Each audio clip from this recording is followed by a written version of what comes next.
সূরা হুদের ৩৬ নম্বর আয়াত থেকে ৪৯ নম্বর আয়াত পর্যন্ত তেলাওয়াত করা হয়েছে। তেলাওয়াতকৃত আয়াত আল্লাহ রাব্বুল আলামিন নূহ আলাইহিস সালাতু ওয়াস সালাম এবং তার জাতির মহাপ্লাবনের আযাবের ঘটনা উল্লেখ করেছেন। নূহ আলাইহিস সালাতু ওয়াস সালাম প্রায় ৯৫০ বছর তার জাতিকে দাওয়াত দিয়েছেন এবং তার জাতিকে আল্লাহর প্রতি আহ্বানের যত প্রক্রিয়া পদ্ধতি উপায় সব অবলম্বন করার পরও যখন খুব অল্প সংখ্যক মুসলমান হলো, তখন আল্লাহ রাব্বুল আলামিনের পক্ষ থেকে ঘোষণা আসলো যে আপনার সম্প্রদায়ের যারা ঈমান আনার তারা ঈমান এনেছে, আর বাকিরা ঈমান আনার নয়, তারা ঈমান আনবে না। সুতরাং তাদের কর্মের কারণে আপনি হতাশ হবেন না, অচিরেই আযাব আসবে। সুতরাং আমি আপনাকে এবং আপনার পরিবারভুক্ত মুমিন নরনারীকে নিষ্কৃতি দিব, এজন্য একটি নৌযান নির্মাণ করুন, কিস্তি নির্মাণ করুন আমার তত্ত্বাবধানে এবং আমার প্রত্যাদেশ অনুপাতে। তাফসীর কারকগণ বলেন, কেউ কেউ বলেন যে সর্বপ্রথম নৌযান নূহ আলাইহিস সালাতু ওয়াস সালামই নির্মাণ করেছিলেন, অর্থাৎ বিশালাকার জাহাজের ন্যায়। ওয়ালা তুখাতিবিনি ফিল্লাযীনা যালামু ইন্নাহুম মুগরাকুন, আর যারা অপরাধী অন্যায়কারী তাদের ব্যাপারে আপনি আমার কাছে কোনো অনুরোধ করবেন না, কথা বলবেন না, অচিরেই তারা নিমজ্জিত হবে।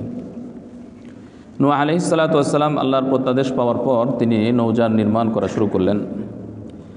যখনই কোনো লোকজন সেই নৌযানের পাশ দিয়ে যেত তখন তারা ঠাট্টা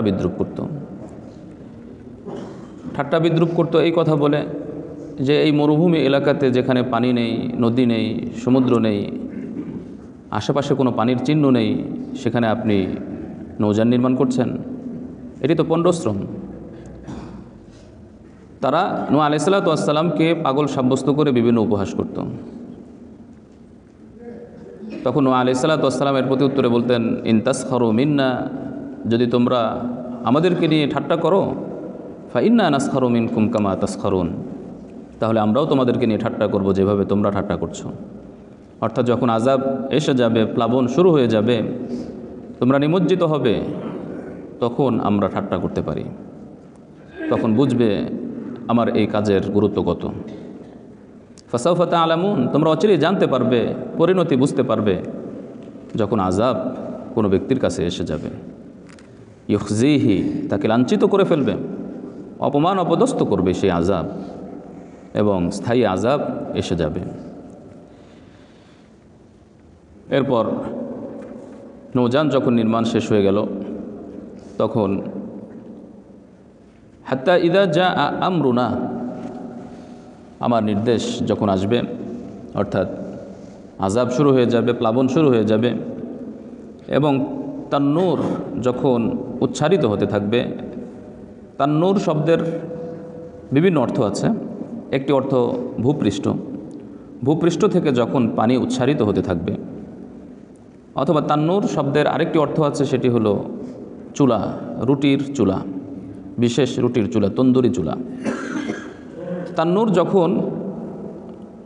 দিয়ে যখন, অর্থাৎ তন্দুরি চুলা, এই চুলা দিয়ে যখন পানি উচ্চারিত হওয়া শুরু করবে এবং চতুর্দিক দিয়ে ছড়িয়ে যাবে, তখন তুমি বুঝে নিও যে আমার আযাব শুরু হয়ে গিয়েছে। আল্লাহ রাব্বুল আলামিনের পক্ষ থেকে নির্দেশ এসেছে যে সেই বিশাল নৌযানে প্রয়োজনীয় প্রত্যেক এক জোড়া করে প্রাণী উঠানোর জন্য, এবং যারা ঈমানদার নূহ আলাইহিস সালাতু ওয়াস সালামের পরিবারভুক্ত ব্যক্তি লোকজন, তাদেরকে নৌযানে উঠানোর নির্দেশনা দিয়েছিলেন। বর্ণনা এসেছে যে ৮০ জন বা ৮২ জন নরনারী মুমিন মুসলিম হয়েছিলেন, অথবা কম বেশি হবে।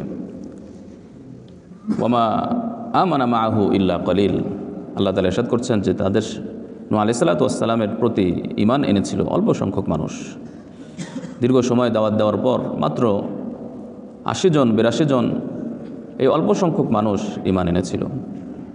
আল্লাহ তাআলা নির্দেশ দিলেন, ক্বালা রকাবু ফিহা বিসমিল্লাহি মাজরিহা ওয়া মুরসাহা, আল্লাহ তাআলা বললেন যে তোমরা আরোহণ করো এই নৌযানে আল্লাহর নাম নিয়ে, যার নির্দেশনার মাধ্যমেই এই নৌযান চলবে এবং থামবে। ইন্না রব্বি লা গফুরুর রাহিম, নিশ্চয়ই আমার রব গফুর রাহিম। কোনো তাফসীর কারকগণ বলেন যে এই দোয়াটি নৌযানে আরোহণ করার সময় পড়া উত্তম। কেউ কেউ বলেন সূরা যুখরুফের যে আয়াত আছে সেটি মূলত হাদিসে এসেছে, সেটি পড়া উত্তম।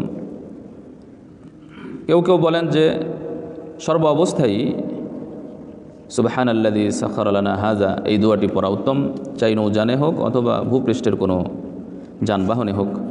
আবার কেউ কেউ দুটোকে ভাগ করেছেন, নৌযানের ক্ষেত্রে এই আয়াত আর যানবাহনের ক্ষেত্রে সুবহানাল্লাযী সাখারা লানা হাযা এই আয়াত। তো যা হোক, যখন প্লাবন শুরু হয়ে গেল এবং বিশাল পাহাড়ের ন্যায় বড় বড় ঢেউ আসতে শুরু করলো, নূহ আলাইহিস সালাতু ওয়াস সালাম তার সন্তান কেনানকে ডেকে বললেন। তার কেনান নৌযানে আরোহণ করেনি, কারণ সে কাফের ছিল, সে তখনও ঈমানদার ছিল না। নূহ আলাইহিস সালাতু ওয়াস সালামের মোট 4 জন সন্তান ছিলেন, হাম, সাম, ইয়াফিস এবং কেনান। 3 জন ঈমানদার ছিল, হাম, সাম, ইয়াফিস এবং তাদের স্ত্রীগণ। যখন তিনি নৌযান থেকে দূরে থাকলেন এবং নূহ আলাইহিস সালাতু ওয়াস সালাম তার সন্তানকে বললেন, ইয়া বুনাই ইরকাব মা'ানা, হে আমার ছেলে, আমাদের সাথে নৌযানে আরোহণ করো, অর্থাৎ ঈমানদার হয়ে ঈমান আনো এবং এই নৌযানে আরোহণ করো। ওয়ালা তাকুম মা'আল কাফিরিন, কাফেরদের সাথে থেকো না। এর প্রতি উত্তরে তার ছেলে বলল, আমি নৌযানে উঠব না, কারণ বিশাল বিশাল পাহাড় দেখতে পাচ্ছি, কোনো একটি পাহাড়ের চূড়ায় গিয়ে আশ্রয় নিব, পানি এত উপরে উঠবে না। সাআবি ইলা জাবাল, পাহাড়ে আমি আশ্রয় নিব, ইয়াসিমুনি মিনাল মা, পাহাড় আমাকে পানি থেকে আশ্রয় দেবে, রক্ষা করবে। তিনি বললেন, লা আসিমাল ইয়াউম মিন আমরিল্লাহ, আজকে আল্লাহর আযাব থেকে কোনো কিছুই রক্ষা করবে না, ইল্লা আমার রহিম, হ্যাঁ তবে যদি আল্লাহ তাআলা কারো প্রতি দয়া করেন, অর্থাৎ ঈমানদারদের প্রতি দয়া করবেন, তাছাড়া আজকে কোনো কিছুই কারো জন্যই রক্ষার কারণ বা উপকরণ হবে না। নূহ আলাইহিস সালাতু ওয়াস সালাম মূলত তাকে দাওয়াত দেওয়ার জন্যই তাকে নৌযানে আরোহণ করার নির্দেশনা দিয়েছিলেন, কিন্তু সে সেই নির্দেশনা পালন করেনি। নূহ আলাইহিস সালাতু ওয়াস সালাম মনে করেছিলেন যে আল্লাহ তাআলা ওয়াদা করেছেন তার পরিবারভুক্ত লোকদেরকে তিনি রক্ষা করবেন। এজন্য নূহ আলাইহিস সালাতু ওয়াস সালাম দোয়া করলেন তার আল্লাহর কাছে, ওয়ানাদা নূহুর রাব্বাহ ফাকালা রব্বি ইন্না বিনি মিন আহলি, হে আমার রব, আমার ছেলে তো আমার পরিবারভুক্ত, আপনার ওয়াদা সত্য, আপনাতে আহকামুল হাকিমিন, আপনি আমার ছেলেকে রক্ষা করুন। তখন আল্লাহ রাব্বুল আলামিন ওহী প্রেরণ করে বললেন, ইয়া নূহ ইন্নাহু লাইসা মিন আহলিক, এই ছেলে তোমার পরিবারভুক্ত নয়, বংশ রক্তের দৃষ্টিকোণ থেকে তোমার পরিবারভুক্ত, কিন্তু ঈমানের দৃষ্টিকোণ থেকে পরিবারভুক্ত নয়। তোমার পরিবার দ্বারা উদ্দেশ্য হচ্ছে ঈমানদার, সুতরাং যারা ঈমানদার তারাই তোমার পরিবারভুক্ত, তারাই আজকে রক্ষা পাবে। ইন্নাহু আমালুন গায়রু সালিহ, সুতরাং কোনো কাফেরের জন্য আবেদন করা, কোনো কাফেরের জন্য দোয়া করা যে নিশ্চিত কাফের, এটি ভালো কাজ নয়। ইন্নাহু আমালুন গায়রু সালিহ, এটা ভালো কাজ নয়। ফালা তাসআলনি মা লাইসা লাকা বিহি ইলম ইন্নী আইযুকা আন তাকুনা মিনাল জাহিলিন, আমি তোমাকে উপদেশ দিচ্ছি যে তুমি মূর্খতাসুলভ আচরণ করবে না। তখন নূহ আলাইহিস সালাতু ওয়াস সালাম আল্লাহর কাছে আশ্রয় চাইলেন, ক্ষমা চাইলেন যে আল্লাহ, আমার না জানার কারণে ভুল হয়েছে, আপনি আমাকে ক্ষমা করে দিন। ওয়া ইল্লা তাগফিরলি ওয়া তারহামনি, যদি আপনি আমাকে ক্ষমা না করেন, রহম না করেন, আকুম মিনাল খাসিরিন, তাহলে আমি ক্ষতিগ্রস্তদের অন্তর্ভুক্ত হব। এইভাবে যখন সকলেই নৌযানে আরোহণ করল এবং মহাপ্লাবন শুরু হয়ে গেল, সব কিছু নিমজ্জিত হয়ে গেল, নৌযান চলতে লাগলো, তখন আল্লাহ রাব্বুল আলামিন জমিনকে ঘোষণা দিলেন, হে জমিন, তুমি তোমার পানিকে গিলে নাও, হে আসমান, তুমি যে পানি বর্ষণ করছো তুমি বন্ধ হয়ে যাও।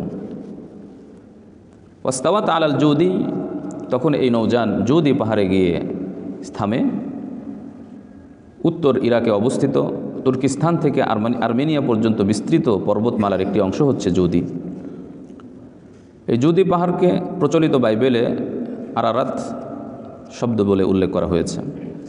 তো যখন যদি পাহাড়ে গিয়ে নৌযান থামলো এবং সকলকেই নামার নির্দেশনা দেওয়া হলো, আল্লাহর পক্ষ থেকে বলা হলো, ইয়া নূহ ইহবিত বিসালামিন মিন্না ওয়া বারাকাতিন আলাইক, তুমি আল্লাহর পক্ষ থেকে অনুগ্রহ, বরকত এবং নিরাপত্তার সাথে তুমি নেমে যাও। তোমার উপর আল্লাহর পক্ষ থেকে বরকত, শান্তি এবং আলা উমামিম মিম্মাম মাক, এবং তোমার সাথে যে জাতি আছে তাদের উপরও আল্লাহর পক্ষ থেকে দয়া, অনুগ্রহ এবং বরকত, শান্তি, নিরাপত্তা। তবে উমামুন সানুমাত্তিআহুম, তোমার এই উম্মতের মধ্যে অর্থাৎ যারা ইমানদার ছিল তাদের মধ্যে থেকে যখন বংশ বিস্তৃত হবে, বংশ এর কারণে বিস্তৃত হওয়ার কারণে লোকসংখ্যা বেড়ে যাবে, তখন আবার তাদের মধ্যে কিছু কাফের হবে, মুমিন হবে। সুতরাং যারা মুমিন হবে তাদেরকে আমি কিছু সময়ের জন্য এই দুনিয়াতে আশ্রয় দেব, আর যারা কাফের হবে তাদের উপরেও অনেক সময় আযাব এসে যাবে। এভাবে আল্লাহ রাব্বুল আলামিন আলাইহিস সালাতু ওয়াস সালামের আলোচনা করেছেন এবং পরিশেষে এই কথা বলছেন, তিলকা মিন আম্বাইল গায়ব, এটি হলো গায়েবের সংবাদ। আমি আপনার কাছে প্রত্যাদেশ করেছি, আপনি জানতেন না, আপনার সম্প্রদায়ের লোকেরা জানতেন না নূহ আলাইহিস সালাতু ওয়াস সালামের এই ঘটনাগুলো।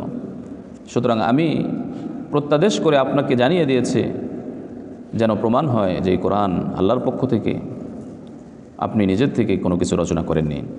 ফাসবির, আপনি ধৈর্য ধারণ করুন, অর্থাৎ রাসূলুল্লাহ সাল্লাল্লাহু আলাইহি সাল্লামকে সান্ত্বনা দেওয়া হচ্ছে, আপনি ধৈর্য ধারণ করুন, নূহ আলাইহিস সালাতু ওয়াস সালামের ঘটনা থেকে আপনি শিক্ষা গ্রহণ করুন।